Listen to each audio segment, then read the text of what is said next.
Hello students, good morning to you all. कैसे हैं आप सब लोग? Hope that you all are very well today at home.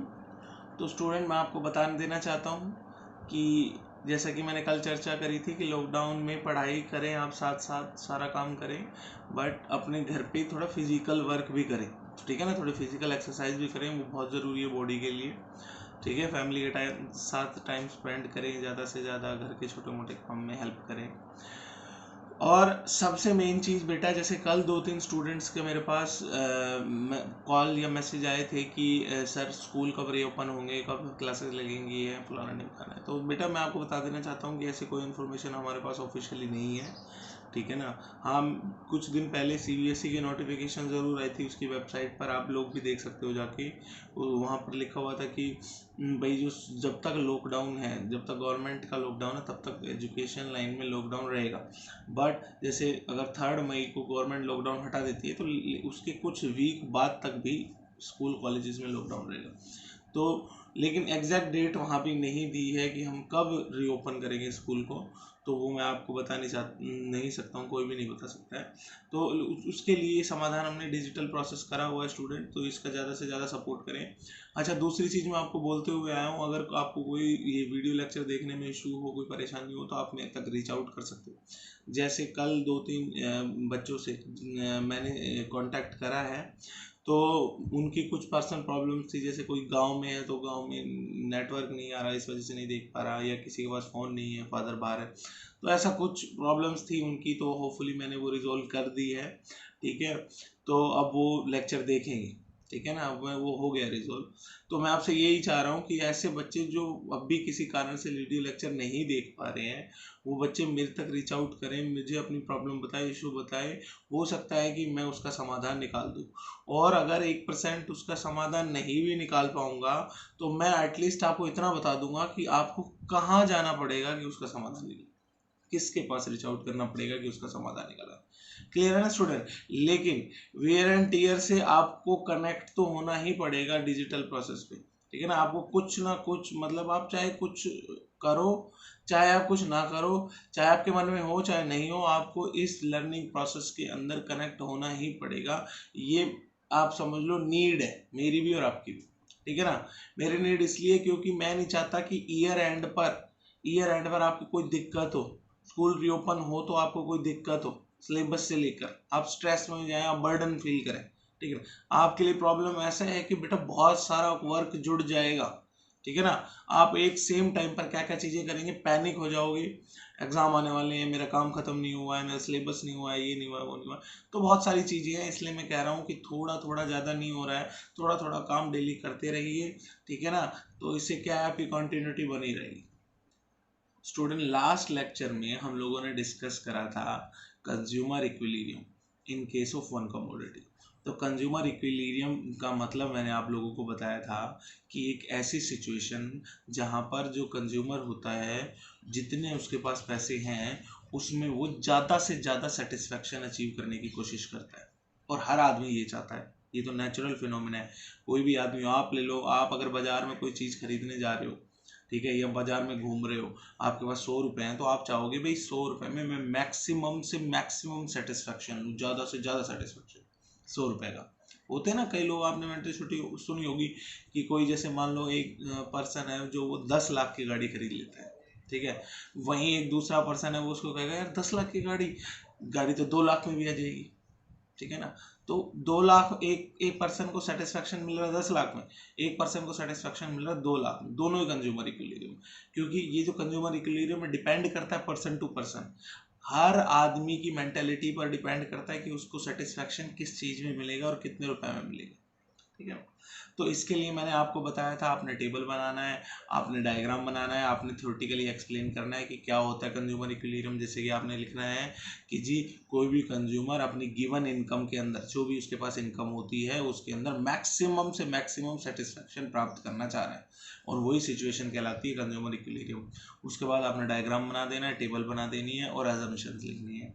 Assumptions में 2-3 बातें थी, रैशनल कंज्यूमर, इंडिपेंडेंट यूटिलिटी था, और था कांस्टेंट प्राइस।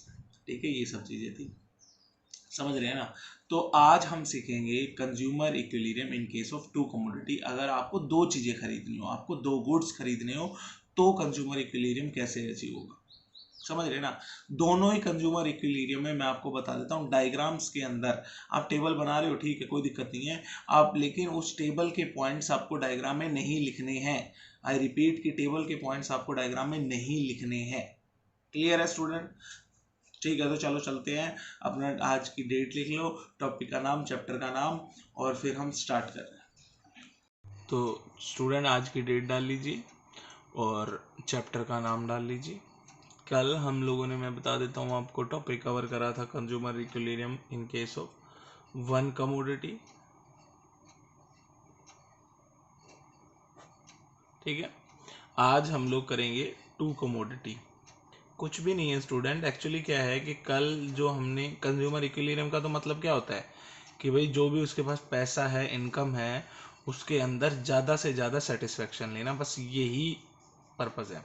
तो जो कल हमने करा था उसके अंदर जो सेटिस्फेक्शन ले रहा था, ये एक कमोडिटी को खरीदने पर ही ले रहा था कि एक कमोडिटी को कितना खरीदूं। और आज की डेट में जो सेटिस्फेक्शन मिलेगा वो कितनी कमोडिटी को खरीद के होगा, दो कमोडिटी को। तो एग्जामिनर आपको क्वेश्चन देगा तो बताएगा कि आपको जो कंज्यूमर इक्विलिब्रियम बनाना है वो कौन से में बनाना है, वन कमोडिटी में या टू कमोडिटी में। क्लियर है? फिर हम लोगों ने कुछ और चीज़ें सीखी थी। हमने सीखा था टेबल बनाना। तो उसके अंदर मैंने क्या बनाया था, मैंने बनाया था कमोडिटी, कि भाई कितनी कितनी कमोडिटी खाई है उसने। ठीक है, तो जैसे 1 2 3 था, ये सब तो सेम ही रहेगी। ठीक है ना। टी यू सीखा था हम, टी यू आज नहीं बना रहे, डायरेक्टली एम यू का नंबर ले लेंगे। एम यू में था हम, जैसे हमारे पास था पहले 8, फिर 6, फिर 4।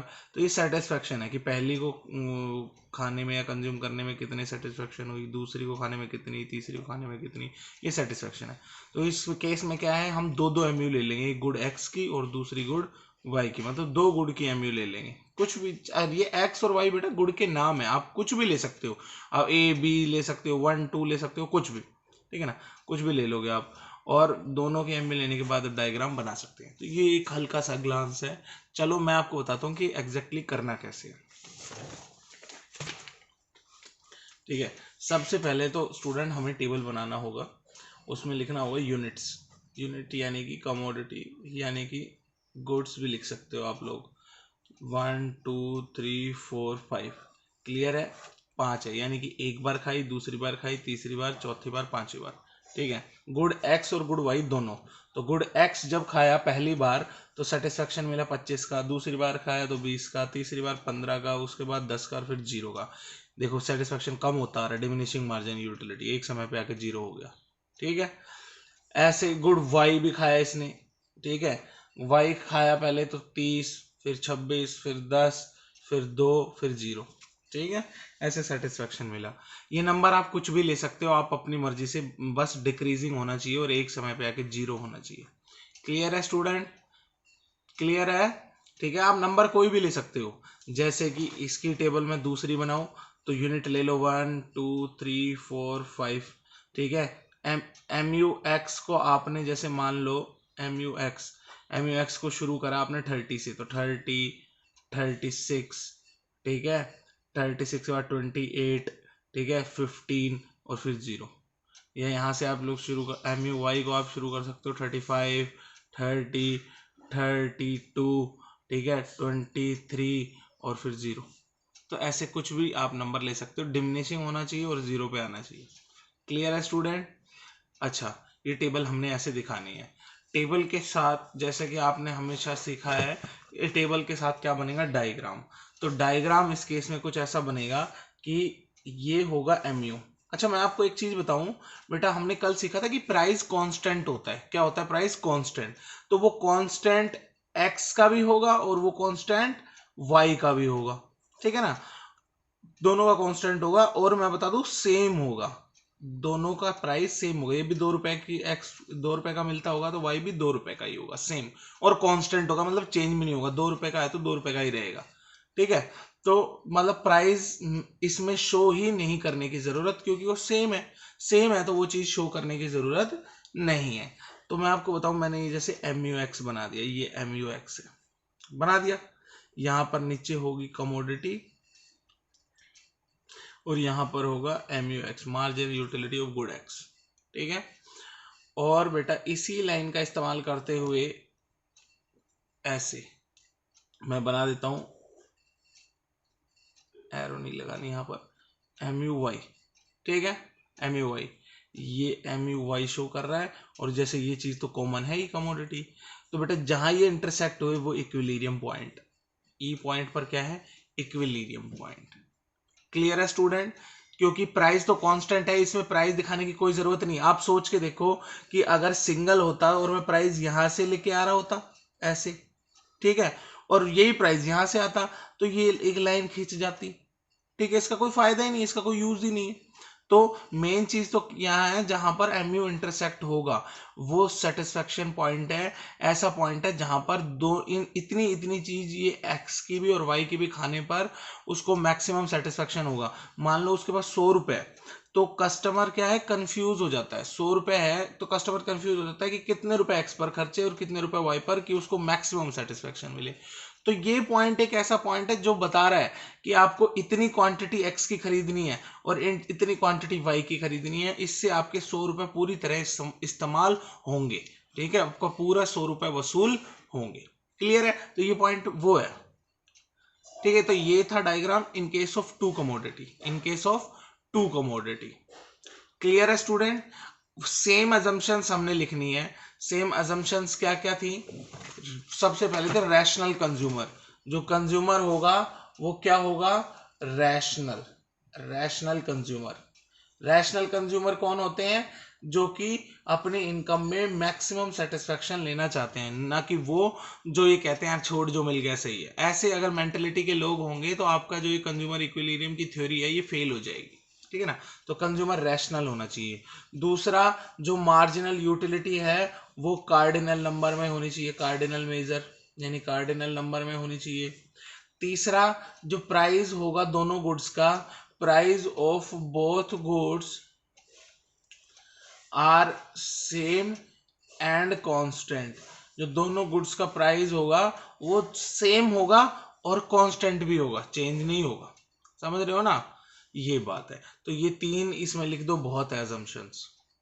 ठीक है, अच्छा मैंने आपको एक चीज समझाई थी, जो फर्स्ट कमोडिटी था उसमें जो ये डायग्राम बना था ई, तो मैंने आपको बताया था बेटा ई पर क्या होगा, MUX, यदि एक ही गुड़ का निकाल रहे हैं तो, और PX, इसका प्राइस किसके बराबर होगा, MUM के बराबर। इसका क्या मतलब था, इसका मतलब था कि इतने रुपए में, लेट से 5 रुपए की चीज थी और सेटिस्फेक्शन मिला 20 रुपए का, तो कितना पैसा वसूल हो गया। ठीक है, पैसा वसूल हो गया। समझ रहे हो ना आप मेरी बात, ये पैसा वसूल हो गया। यही चीज अब इस केस के अंदर ई पॉइंट पर क्या होगा, अब दोनों MU सेम है। अब इस पॉइंट पे सोचो MUX सेम है। ठीक है, MUX किसके सेम है, MUY के। MUX किसके सेम है, MUY के, और प्राइस पर, MUX के प्राइस पर और MUY के प्राइस पर। हाँ, ये दोनों सेम है, प्राइस सेम है, इसलिए कट गए। ठीक है, तो इन्हें खाली ऐसा भी दिखा सकते हो MUX इक्वल टू MUY, या ऐसे भी दिखा सकते हो MUX upon PX is equal to MUY upon PY। Clear है स्टूडेंट? ये दोनों बराबर हैं बेटा, इसलिए मैंने काट दिए, या कभी काट भी देगा कोई बुक वाला तो आपको मतलब भाई ये पैनिक मत होना कि भाई MUX अपॉन PX होता था और MUY अपॉन PY होता था, तो MUX इक्वल टू MUY खाली कैसे हो गया। तो कोई दिक्कत नहीं है, क्योंकि ये दोनों सेम होते हैं, इसलिए आप लोग इसे काट भी सकते हो और खाली MUX इक्वल टू MUY भी दिखा सकते हो। वरना ये स्टैंडर्डाइज तो ये चीज है कि MUX upon PX is equal to MUY upon PY। Clear है student? Is equal to MUM, money की वर्थ। तो ये एक क्या कहते हैं, प्रैक्टिकल डेरिवेशन कह लो या प्रैक्टिकल्स कह लो, तो इस तरीके को ऐसे दिखा सकते हो। अच्छा, एक चीज मैं बहुत इंपॉर्टेंट आप लोगों से डिस्कस करना चाहूंगा, बहुत बार एग्जाम में क्वेश्चन आ जाता है कि भाई इसका मतलब क्या है, अगर ये दोनों बराबर हैं तो इसका मतलब क्या है। अगर ये दोनों बराबर है स्टूडेंट, मैं ध्यान से समझना उस चीज को, ये जो चीज है ये बता रहा है सेटिस्फेक्शन, सेटिस्फेक्शन कि X गुड़ को खाने में कितना सेटिस्फेक्शन हुआ, और ये जो चीज बता रही है ये बता रही है Y गुड़ को खाने में कितना सेटिस्फेक्शन हुआ। और मैं यहां दिखा रहा हूं कि PUX is equal to PUY। ठीक है, ये दोनों बराबर हैं, तो इसका मतलब क्या है, इसका मतलब है जी दोनों गुड्स को खाने में बराबर का सेटिस्फेक्शन मिल रहा है, इसका ये मतलब है। ठीक है, तो कई बार क्वेश्चन अराइज होता है, एग्जामिनर एक क्वेश्चन पूछता है, वो क्वेश्चन क्या है अभी मैं आप लोगों को बताता हूं। कई बार एग्जामिनर क्वेश्चन अराइज करता है, क्या अराइज करता है कि व्हाट हैपन क्या होगा when mux upon px is greater than muy upon py। ठीक है, क्या होगा भाई, अब इसका मतलब मैंने क्या बताया था, सेटिस्फेक्शन क्या खाने में, x को यूज करने में, और इसका मतलब मैंने बताया था सेटिस्फेक्शन क्या करने में, y को यूज करने में। तो अब ये कह रहा है ये वाला x को सेटिस्फेक्शन ज्यादा मिल रहा है x को यूज करने में, और y को यूज करने में सेटिस्फेक्शन कम मिल रहा है कंज्यूमर को। तो जाहिर सी बात है बेटा, जिसमें सेटिस्फेक्शन ज्यादा मिलेगा कंज्यूमर को, कंज्यूमर उसे ही ज्यादा यूज करेगा, करेगा कि नहीं। तो अब इसमें x में ज्यादा सेटिस्फेक्शन मिल रहा है, तो कल को कंज्यूमर जो है वो x की कंजम्पशन बढ़ा देगा, x की कंजम्पशन बढ़ा देगा, इंक्रीज कर देगा, और y की कंजम्पशन क्या कर देगा, डिक्रीज। क्लियर है स्टूडेंट, या डिक्रीज भी नहीं करेगा तो मतलब कांस्टेंट रखेगा इसे, ठीक है, कांस्टेंट रखेगा। अच्छा, फिर जब इसकी कंजम्पशन इंक्रीज कर देगा, तो कंजम्पशन इंक्रीज करने से हमने पढ़ा है जी, कंजम्पशन इंक्रीज करने से सेटिस्फेक्शन जो है, जैसे जैसे कंजम्पशन इंक्रीज होगी तो law of diminishing marginal utility कहता है कि सेटिस्फेक्शन कम होती चली जाएगी, और जैसे ही सेटिस्फेक्शन कम होती चली जाएगी तो ये एक पॉइंट पर आकर ऑटोमेटिकली बराबर हो जाएगी, मतलब ये ज्यादा है इसके मुकाबले, तो ज्यादा से कम आने लगेगी, तो एक दिन आकर इसके बराबर हो जाएगी, MUX upon PX MUY upon PY। तो आपको यही बताना है, चाहे ये इस साइड हो चाहे उस साइड हो, दोनों का एक ही है, चाहे ये ज्यादा हो चाहे ये ज्यादा हो, दोनों का एक ही है कि जो ज्यादा होगी उसकी कस्टमर डिमांड भी ज्यादा करेगा, कंजम्पशन ज्यादा करेगा, और कंजम्पशन ज्यादा करेगा तो एक पॉइंट आएगा जब सेटिस्फेक्शन कम होना स्टार्ट हो जाएगी, और एक पॉइंट आएगा जब कंजम्पशन इसके ना सेटिस्फेक्शन इसके बराबर हो जाएगी। क्लियर है, तो ये इस क्वेश्चन का रिजोल्यूशन है। ठीक है स्टूडेंट, तो बेसिकली स्टूडेंट आपका ये चैप्टर नंबर 3 अब कंप्लीट है। ठीक है, इसके अंदर अब कुछ नहीं रहता, हम लोगों ने पढ़ लिया रिलेशन पढ़ लिया किसके बीच में, TU एंड MU के बीच में, हमने law of diminishing marginal utility पढ़ लिया है, हमने कंज्यूमर्स इक्विलिब्रियम 1 कमोडिटी, ठीक है, और कंज्यूमर्स इक्विलिब्रियम 2 कमोडिटी, हमने ये दोनों ही खत्म कर दिए हैं टॉपिक, और ये जो चैप्टर नंबर 2 है ये हमारा बेटा कंप्लीट हो गया। इसी के साथ नेक्स्ट लेक्चर में हम चैप्टर नंबर 3 अपना स्टार्ट करेंगे, ना 4 अपना स्टार्ट करेंगे, जो कि है consumer equilibrium in case of IC curve. In case of IC curve consumer equilibrium ही है वो, लेकिन in case of IC curve, तो उसमें कुछ नई चीजें आपको सीखने को मिलेगी। ठीक है, तो आज आप ये चैप्टर करें, मैं आपको बता रहा हूँ ये जो कंज्यूमर इक्विलिब्रियम के दोनों डायग्राम है, इनके अंदर पॉइंट्स प्लॉट नहीं करने हैं। क्लियर है स्टूडेंट, पॉइंट प्लॉट नहीं करने। तो आज के लिए स्टूडेंट इतना ही, घर में टेक केयर करें अपने घर वालों की, बढ़िया खाए पिए और पढ़ाई करें। ठीक है स्टूडेंट, बाय।